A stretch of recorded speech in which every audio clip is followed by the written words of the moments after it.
하나님 말씀 기록합니다. 에베소서 6장 1절에서 4절까지의 말씀. 제가 한 절, 여러분 한 절 교독하도록 하겠습니다.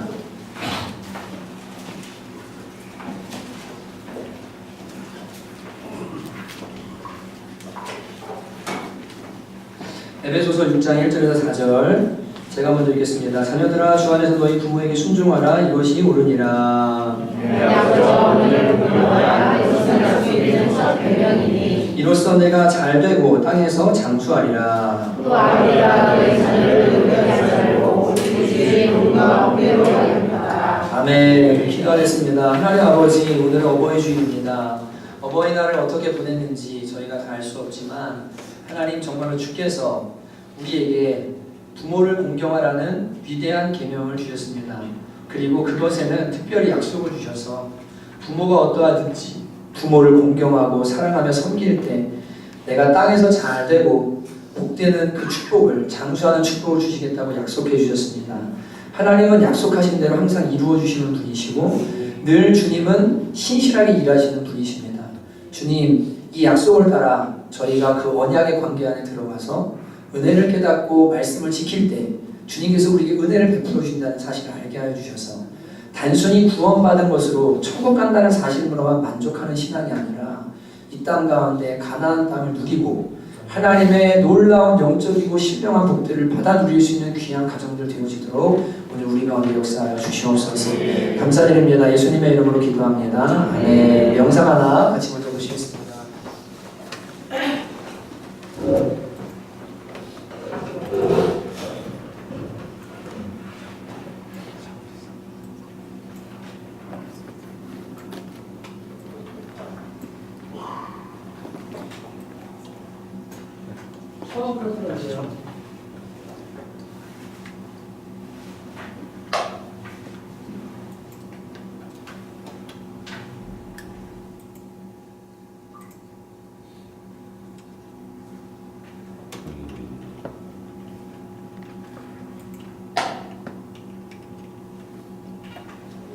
아버지랑 대화해본 게 한 6번 되거든요. 아빠도 그렇고 나도 그렇고 가족이 표현을 잘 못해요. 외할머니 내에서 같이 살게 됐고 저희 아버지는 이제 친가에서 가족이 이제 분리되게 살고 있는데 아빠랑 지금 밥 안 먹은 지도 1년 넘은 것 같아요.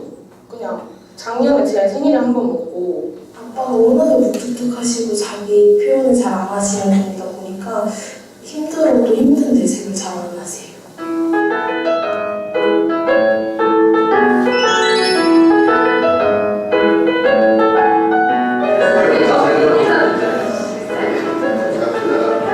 가족 사진 찍어보셨어요? 한 번도 안 찍었어요. 한번 찍으셨어요? 언제 찍으셨어요? 왜 돌때 찍고 안 찍었잖아. 볼 때? 해주시는 대로 하세요. 네. 알았어요? 알지.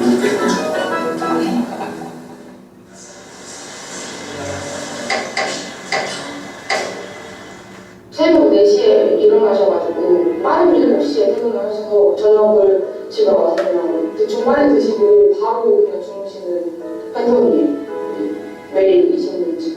얼마 전에 알바 해가지고 처음으로 번 돈으로 아빠 지갑을 사드렸어요. 아빠 지갑이 없으신 거예요, 한 번도. 이번에 처음으로 지갑을 사가지고 편의점 사서 드렸는데 아빠가 절대 저한테 전화해서 고맙다고 할 사람이 아닌데 갑자기 전화해가지고 고맙다고 막 그러시는 거예요. 그때 진짜 알바하고 있었거든요.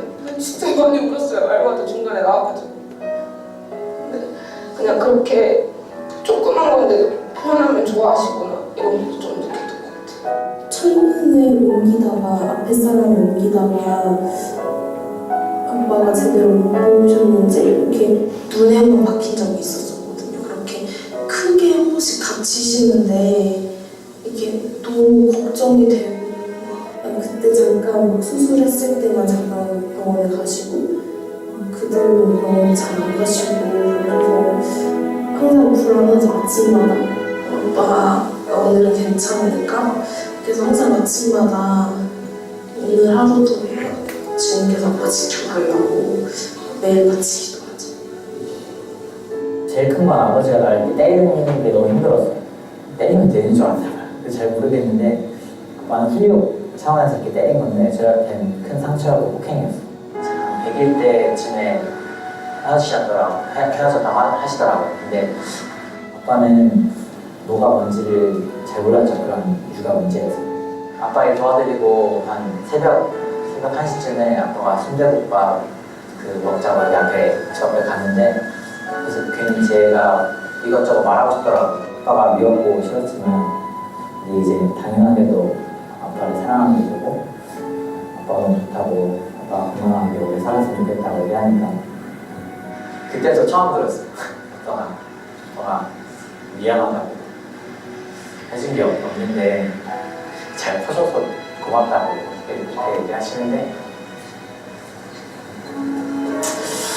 그런 얘기 들으려고 한 건 아닌데 괜히 그런 얘기 들으니까 그냥 또 아빠가 대단해 보였어요.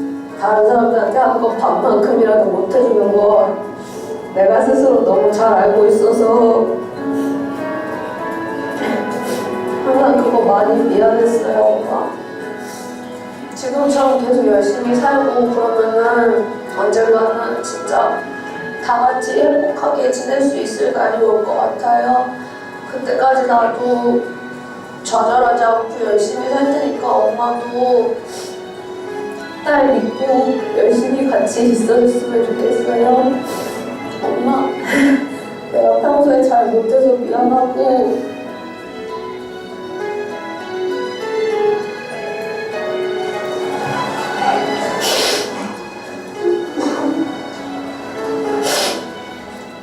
엄마만 고맙고 사랑합니다. 어릴 때부터 아빠가 힘든 일 하는 거 너무나 잘 알았고 아빠 항상 집에 들어오면 피곤하셔서 그냥 TV 보다가 슈퍼에서 잠드실 때도 너무 많았는데 언제나 항상 엄마 아빠한테 감사한 마음을 가지고 살아가고 있다는 거 아빠가 알아줬으면 좋겠어. 우리 아빠가 어떤 사람이냐고 나한테 물어보면 우리 아빠는 나를 되게 많이 사랑하는 사람이라고 이제 얘기할 수 있을 것 같아. 아빠 항상 많이 보고 싶고요. 아빠 많이 사랑해요. 한 번도 필요하면 안 해본 말 같아서 지금 기회 하려고 해요. 엄마 아빠 정말 감사하고 사랑합니다.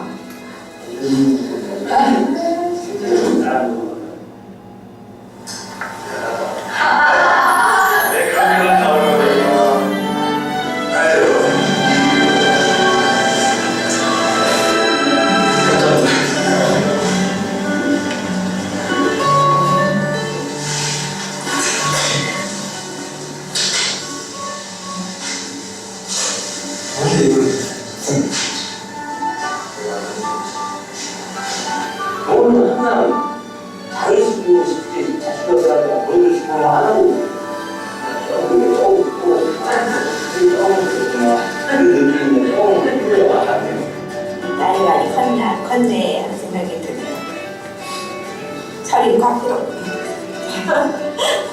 사랑합니다.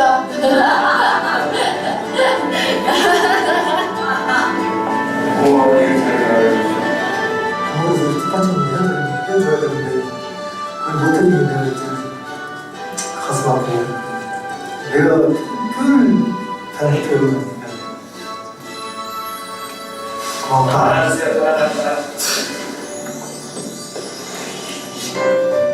아이고 같이 해야지.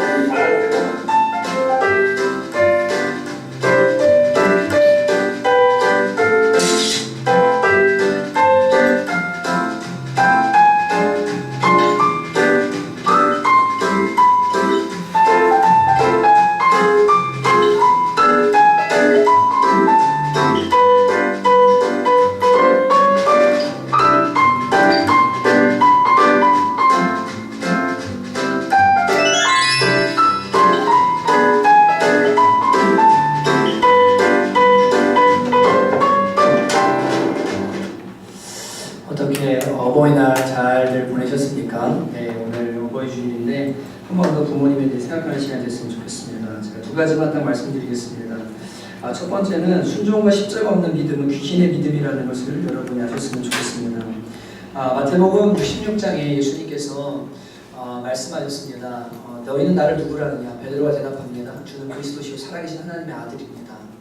그러자 주님이 말씀하시기 시작하십니다. 내가 십자가를 지고 모든 영혼들을 위해서 내가 대속의 죽음을 죽게 될 것이다. 베드로가 말립니다. 주여 절대로 십자가는 안 됩니다. 그것만큼은 지시면 안 됩니다. 그때 주님이 베드로에게 뭐라고 하셨냐면 사탄아 내 뒤로 물러가라. 너는 하나님의 일을 생각하지 않고 사람의 일을 생각한다라고 분명히 베드로를 향해 질책하셨습니다. 사탄이라고 말씀하셨습니다.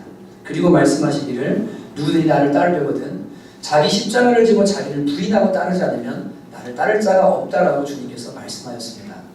야고보 사도는 같은 맥락에서 이렇게 말했습니다. 너희가 하나님이 한 분이신 줄 알고 믿고 떠드느냐? 귀신도 믿고 떠드는도다.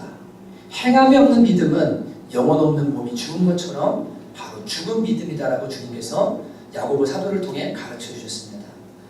아는 것을 말한다고 해서 내가 하나님의 한 분이신 걸 압니다. 주님 그리스도신 걸 압니다.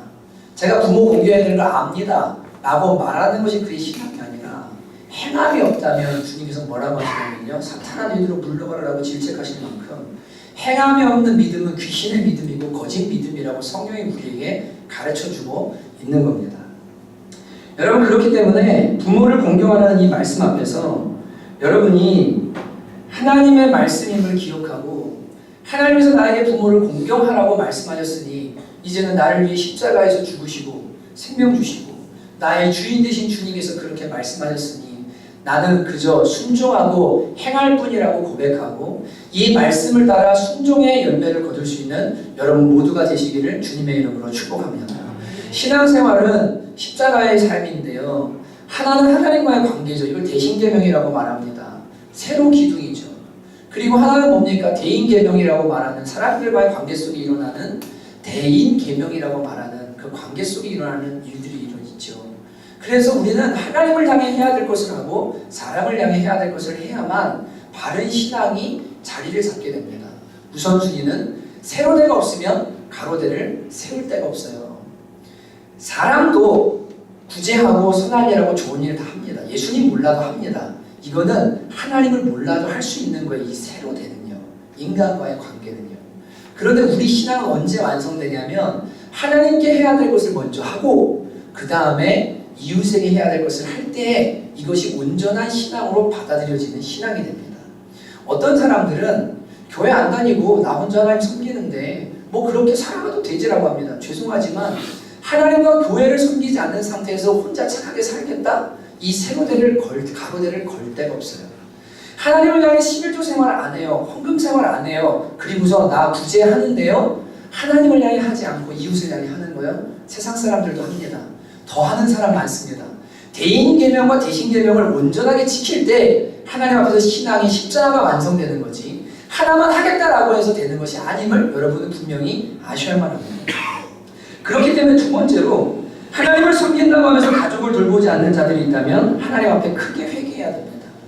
가족을 섬긴다는 이유로 하나님을 섬기지 않는 것도 문제지만 하나님을 섬긴다는 이유로 부모에게 해야 될 것을 안 하는 것을 당연하다고 생각하는 것을 예수님 시대의 골반이라고 표현하시면서 내가 이거 물림이 됐다, 대신함이 됐다, 내가 하나님께 섬겼으니까 이 부모에게는 안 해도 된다라고 하는 이 잘못된 태도에 대해서 주님이 아주 따끔하게 질책하고 있는 것을 우리가 성경에서 만나게 됩니다.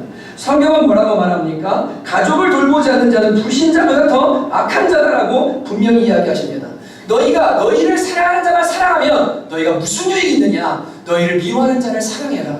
너희를 선대하는 자만 선대하면 잘해주는 사람에게 잘하면 너희가 어찌 하나님의 사람일 수가 있겠느냐? 세상 사람과 다른 게 뭐냐? 너희에게 못하는 사람에게도 잘하는 것이 그게 그리스도의 사랑을 아는 사람이다라고 주님은 말씀하셨습니다. 그렇기 때문에 여러분이 신앙생활하고 하나님을 섬긴다고 하지만 부모를 향해서 해야 될 그 모든 의무들과 그 효도의 도리들을 하지 않고 있다면 하나님께서 결코 그것을 기뻐하지 않는다는 것을 분명히 아시고 하나님 앞에서요 내가 하나님을 섬길 뿐 아니라 첫 번째로 주신 계명이잖아요. 사람 사이에서 부모를 공경해라. 이것이 네가 땅에서 잘되고 장수하는 비결이다. 다른 계명에는 약속이 없어요. 인간을 섬기는데 다른 계명에 약속이 없어요. 근데 부모를 섬기는 계명에는 유독 주님께서 첫 번째로 주셨을 뿐 아니라 약속을 걸고 계시는 걸 봅니다. 이게 얼마나 중요하고 복받는 통로인지를 우리에게 가르쳐 주시는 거예요. 저는 자녀들에게 저희가 재정이 많지 않지만 어버이날이 되면 진짜로 아끼고 모아서 어떻게든 마련해서 용돈 드리고 그 다음에 식사를 꼭 삽니다. 절대 부모님이 사도록 안 해요. 그동안에 자식들 얼마나 많이 먹이셨는데 저희가 이제는 살게요. 자녀들, 다른 자녀들, 제 아내 자녀들한테도 얘기해서 이제는 자녀들이 사야 될 때입니다. 부모님이 더 이상 해주는 거 받을 때가 아닙니다. 부모님 연금 나오는데요. 그게 아닙니다. 돈이 있으면 안 하고 없으면 안 하고 이거는 사랑이 아니죠. 여러분 선물은 어떻게 하는 거예요? 여러분 좋은 사람은 선물 줄 때 어떻게 하세요? 저 사람 돈 있으니까 안 해줘야 되겠다 이렇게 하십니까? 좋으면 어떻게 하죠? 있어도 내 마음이니까. 무슨 말인지 이해되시죠? 내 마음이니까 내가 주고 싶으니까 내가 섬기고 싶으니까 그렇게 하는 게 그게 사랑이죠. 없어서 주는 건 구제죠. 불쌍히 여기는 거죠. 안타까워서 주는 거죠. 있는데도 주는 건 뭐예요? 사랑이 때문에 주는 거죠. 다 사랑일 수 있지만 참 좀 다를 수 있어요. 부모님 잘 사니까 이런 문제가 아니에요. 부모님에게 해야 될 것을 하는 것이 하나님께서 기뻐하시는 것임을 알고 여러분이 바른 도리를 하실 수 있기를 주님의 이름으로 축복합니다. 제발 부탁드립니다. 예수 믿고 나서 부모한테 잘해야 되는데 부모에게 못하는 사람들이 대단히 많아집니다. 저희 교회에 한 집사님이 계세요. 엄마가 새어머니십니다. 이 엄마는 정말로 자녀들에게 아픔을 많이 주셨습니다. 그런데 이 집사님이 그 엄마가 병들었을 때 수술을 거의 20번가량을 하셨는데 옆에서 다 수반하면서 본인이 직업을 가지고 남편도 직업이 있지만 열심히 벌어서 그 바쁜 와중에 그러다가 친자식들은 다 돌보지도 않고 낳지도 않은 자식인 이 집사님 이분이 내가 그리스도인인데 엄마 섬겨야지 엄마 사랑해야지 한 영혼 구원해야지 그래서 뭐 하냐면 그 영혼을 지극히 섬기는 집사님이 지금 이 자리에 계세요. 그 집사님 어머니를 신방을 갔습니다. 예수님 영접시켜달라고 갔는데 그 어머니가 정말 세게 생기셨어요. 머리 짧으시고 근데 하는 이야기가 이렇게 말씀하시더라고요. 쟤 때문에 딸을 가리키면서 그 집사님 가리키면서 다른 애들은 다 떠나갔는데 제가 나를 끝까지 돌봐주는데 쟤 때문에 제가 믿는 예수님 나도 믿어보기를 원한다. 그래서 예수님 영접하고 싶다고 해가지고요 주님을 영접시켰어요. 그래서 주님이 그분 마음이 진실되게 그리고 그 죽음의 순간 이제 어떻게 될지 모르는데 고백하기 어려운 순간이 있었어요. 뭐냐면 한 번 죽는 것은 사람에게 정해진 것이요 하나님 저는 언젠가 죽습니다. 이 고백 앞에서요 따라하시라고 했는데 병상에 누웠으니까요 다 따라하다 거기서 탁 막히는 거예요. 죽음이 두려우니까 제가 어머님 두려워하지 마세요. 누구나 죽어요. 저희 아버지도 간암으로 돌아가셨어요. 근데 천국이 있어요. 하나님 자녀되는 게 중요해요. 죽음의 공포도 같이 건너주세요. 그러니까 지금 따라가세요. 그랬더니 이분이요 제가 곧 죽을 것을 압니다. 제가 죽어합니다. 예수님 영접하기 원합니다. 죽음의 요단강 원날에 주님과 함께하기 원합니다. 다 따라하시고 주님을 영접하셨어요. 여전히 살아온 그 삶의 패턴이 있고 성격이 있기 때문에 자녀들이 힘들 수 있겠지만 지금도 그 집사님이 신실하게 그 부모님을 섬기고 있습니다. 여러분 부모님이 이렇기 때문에 저렇기 때문에 핑계 대려고 하면요 오만 핑계를 다 대고도 안 할 수 있습니다. 사람이 안 하려고 하면 수두룩한 핑계, 없는 핑계도 만들어내는 게 인간이에요. 부모가 이렇기 때문에, 이게 이렇기 때문에, 저게 이렇기 때문에. 근데 여러분 하나님께서 그것은 선한 마음이 아니다. 원수 사랑하는 것이 자녀된 도리요 그리스도인의 도리다. 부모에게 할 도리를 다해라. 내가 복주겠다. 라고 주님께서 약속해 주셨습니다. 여러분 하나님의 약속을 믿으시고 여러분을 낳아주시고 여러분이 성인이 되어서 이렇게 살 수 있도록 지금까지 여러분을 위해서 애쓰고 눈물 흘리며 그래도 길러주시고 여러분을 도와주시는 부모님들을 여러분의 마음을 다해서 그분들을 섬기고 사랑을 표현할 수 있는 그런 한 주가 또 새롭게 되시기를 주님의 이름으로 축복합니다. 영상 보시면 처음에 야 빨리 찍고 가 이러던 아빠가 사랑해요 고마워요 표현을 들으니까요 얼굴이 녹아지고 그러면서 같이 천국이 이루어지잖아요. 가셔서 많은 말 안 해도 사랑해요 미안해요 더 잘해야 되는데 부족해서 죄송해요 마음을 표현할 수 있는 그런 한 주간 여러분 삼으셨으면 좋겠고요. 제가 읽은 시 중에 그런 시가 있더라고요. 부모님이 자녀한테 준 시인데 제발 나도 사람답게 좀 살자. 내가 너네 기르느라고 얼마나 고생했는지 알지. 근데 이제 늙은 나한테 왜 애들까지 맡기냐. 애들까지 맡기냐. 나도 내 시간 좀 갖자. 나도 힘들다. 나도 사람이다. 너 자녀들한테 맛있는 거 먹이려고 하지.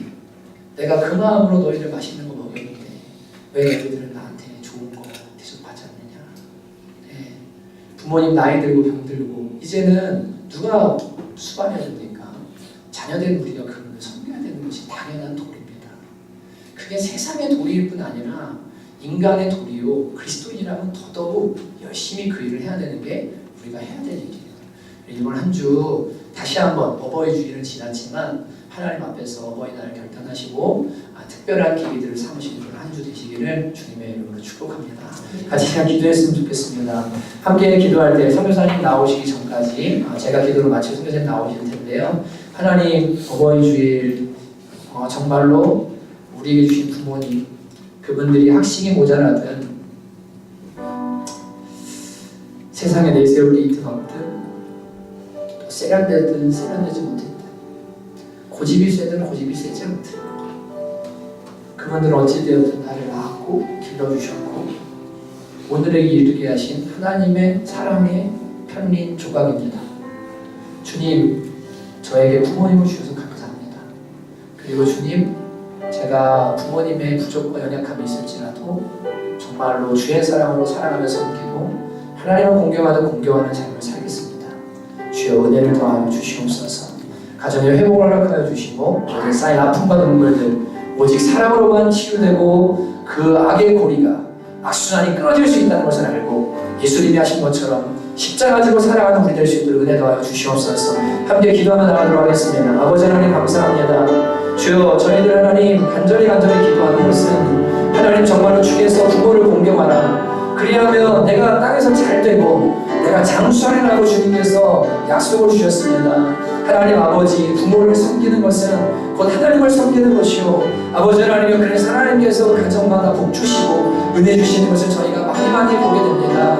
우리의 부모님이 세상적으로 연약하고 부족하고 우리를 양육하고 기르는 데 부족했다 할지라도 그들은 여전히 부모요 자녀를 사랑하는 그리고 자녀를 위해 자신의 삶을 헌신하고 드린 귀한 분들이십니다.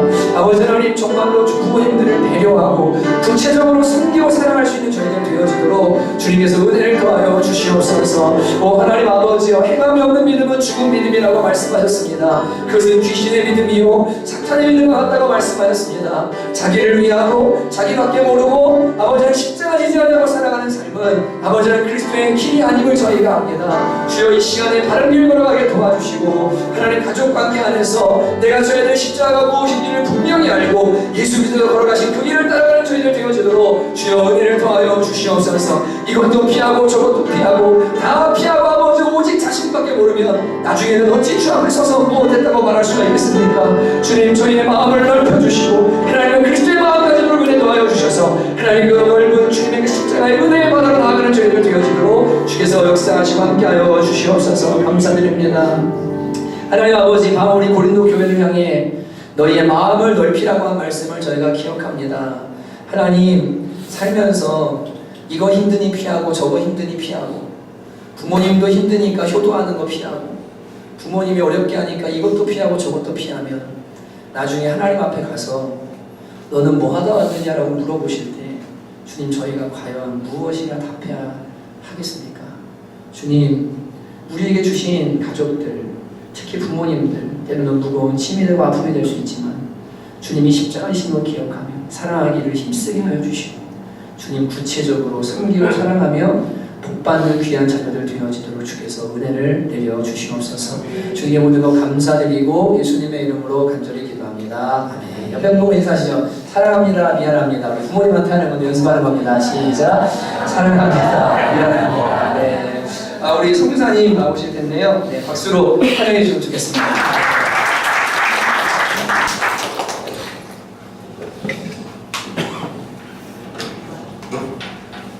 시계를 보면서 준비될 것 같습니다. 일부 예배 때도 시간을 좀 많이 해가지고 가만 보니까 그 처음 호산나 장학금 주신 분도 우리 이명자 권사님이시더라고요.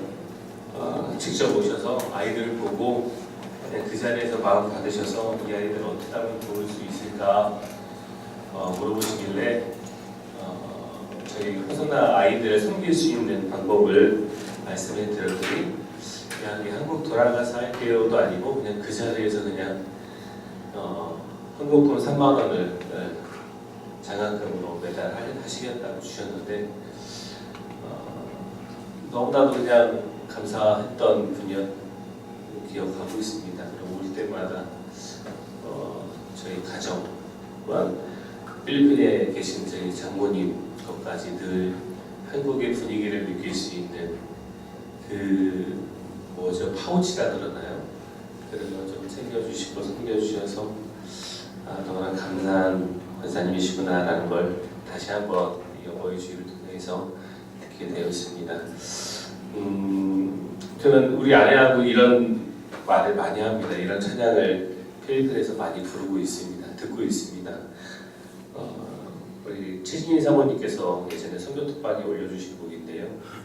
이현수 씨가 부른 그 땅끝에서라는 찬양입니다. 가사가 계속 맴돕니다. 땅끝에서 죽어 하늘 복판에서 만나자.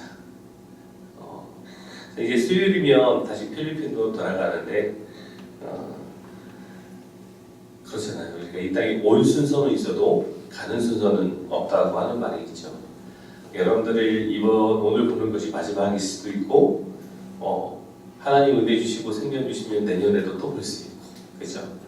그냥 어디 있든지 주어진 자리에서 최선을 다해서 하나님 나라 섬기고 그 일을 섬기고 결론은 뭐냐? 하늘 복판에서 만나자는 것이죠. 여러분들이 언제 어디서 어떤 축복을 맞이해도 하늘 복판에서 만나서 나눌 수 있는 제가 얼굴은 다 기억하지 못하지만 그냥 그래요. 청문교회라는 그 말이 늘 저의 마음을 뛰게 합니다. 위로가 됩니다. 이 네 글자가요. 그리고 이호환 목사님이라는 분이 늘 하나님께서 외롭지 않은 그 이름을 주셨어요. 예수님이 늘 함께 계시는데 사람은 의심이 많은지라 연약한지라 보여지는 것에 따라서 굉장히 반응이 되잖아요.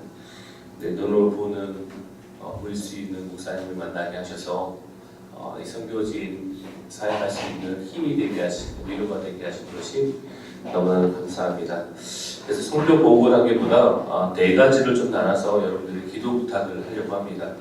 이 기도 부탁 안에는 이 선교지에 있는 모든 상황이 좀 담겨 있는 것 같습니다. 첫 번째는 호산나 한인교회입니다. 아시다시피 한국 사람들이 관심이 많은 것 같지는 않은데요. 한국 이 경제계에서 필리핀에 굉장히 관심이 많은 것 같습니다. 그래서 한국 사람들이 제일 많이 나가는 해외가 이 필리핀이라고 하죠. 그래서 세부 공항 같은 데 보면요, 관비기 다 보면 필리핀 공항인데 다 한국 사람들이에요. 직원들도 웬만하면 다 현지인들이 한국말을 좀 배워요. 문제는 반말로 배워서 지금 그 정도로 한국 사람이 뭐 경제가 어렵다, 뭐 시대가 어렵다 해도요. 그냥 10,000원이에요. 늘 한국 가는 비행기가 계속 항공사가 늘어납니다. 세부 항공 가는, 마닐라 항공 가는. 그냥 어르신들이 못 모르고 그냥 관광여행 오시기도 하시고 바가지도 쓰시고 맛없는 데도 다니시고 그래도 계속 제일 많이 남으시는 데가 이 필리핀이에요. 근데 필리핀에서 무슨 일만 터지면 한국에서 공중파에서 계속 너무 친절하게 디테일하게 알려주잖아요. 좋은 쪽으로 알려주는 것이 아니라 좋은 걸 알려주는 것이 아니라 늘 조그마한 문제가 생겨도 그것을 굉장히 크게 부풀려서 방송을 하더라고요. 현지에 살고 있는 저는 보면 저게 저렇게 큰 일이 아닌데 한국에서 나오는 뉴스를 보면 정말 전쟁터가 따로 없는 필리핀 모든 도시와 사람들이 그렇게 이미지가 비춰지는 곳으로 만들고 있더라고요. 그러다 보니까 타격을 받는 분들은 이 필리핀 현지에서 일하시는 분들, 교민들, 사업가들 거의 대부분 한 5년 전, 6년 전만 해도 홈스테이, 단기 선교, 단기 선교가 아니죠. 단기 유학생들, 영어, 어학연수라는 걸로 많이 지원을 가지고 계셨었어요. 저희 성도님들도. 근데 한 5년 전부터 계속해서 TV에서 반영되어진 게 필리핀의 안 좋은 이미지다 보니까 뭐 교민 납치, 교민 살해. 근데 그 교민이 어떤 교민인지는 관심이 없어요. 그냥 교민이 죽었다, 한국인이 죽었다, 건실하고 안전하게 그냥 평범한 교민이 죽었다 이런 이미지인데 알고 보면 이렇게 말씀 어떤 범법자도 함부로 대해서는 안 되지만 그가 그런 길을 걸어왔더라고요. 마약 운반책이라든지 환전이라든지 어떤 불법으로 건축에 연루됐다든지 그러니까 돈 관계가 연루가 돼 있으니까 자기들끼리 싸우면서 복수하는 그런 그냥 건실하게 사업을 하고 건실하게 어떤 생활하시는 분은 그런 일을 안 하겠다고 말씀 못 드리죠. 왜냐하면 오늘 아침에도 프랑스 파리에서 또 그냥 노장 모슬렘 한 사람이 막 흉기를 휘둘러서 많은 사람이 다쳤다는 기사를 제가 봤는데 아무리 그냥 건전하게 살아도 그냥 범법자 한 사람이 대상이 타깃으로 가는 것이 아니라 그냥 외국인이라는 이름하에 행해지는 분명한 것은 범죄 사실이 있습니다. 그런데 그렇게 많지는 않다는 것이죠.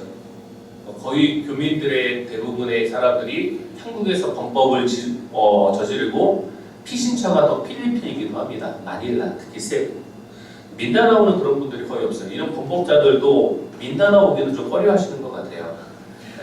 인도 차이나 반도에 5개 나라가 있습니다. 미얀마, 캄보디아, 베트남, 라오스, 태국. 참 선교하기 힘든 나라입니다. 불교 국가고 공산주의 국가고 그래서 대놓고 선교할 수 없는 나라. 근데 그 나라에 계신 선교사님들도 제 민다나오에서 왔다고 하니까 굉장히 좀 자신들보다 더 어려운 곳에서 하고 있다. 그래서 한번 오세요 하면 오고 싶지 않은 곳이 민다나오라고 해요. 선교사님 초대할게요. 저도 그 초대가 반가워하지 않으세요. 다른 뭐 마닐라나 세부는 모르겠지만 민다나오라고 하니까요.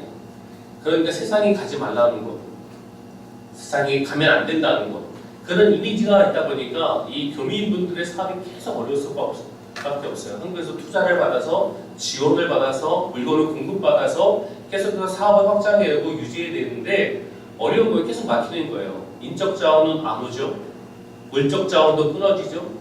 그러다 보니까 그 안에서 정착하지 못한 교민들은 어쩔 수 없이 다른 지역을 알아봐야 되거나 한국으로 철수해야 되는 상황이 있습니다. 그래서 저희 교회 한 분 남으신 장로님도 지난주에 이제 철수하셨어요. 교회를 사랑하시고 교회 몸된 일을 많이 하시다가 경제적인 어려움 때문에 어쩔 수 없이 한국으로 돌아오셨고 교회에서 제일 주방 봉사를 많이 하셨던 집사님의 가정 아들은 드럼 치고 딸도 뭐 유학에서 열심히 봉사했던 학생들도 이 다바오라는 민다나오에서 저희 같은 대표적인 도시가 2군데 있는데 저희가 있는 까가얀과 다바오입니다.